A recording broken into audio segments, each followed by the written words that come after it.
जो पूछा नबी ने कि कुछ घर भी छोड़ा,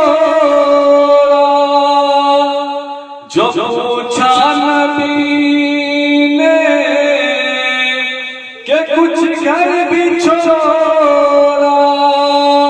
तो सिद्दीक़ अकबर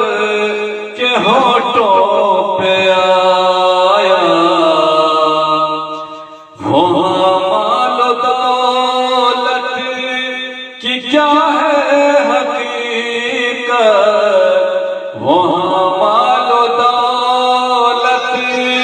की क्या है हकीकत, जहाँ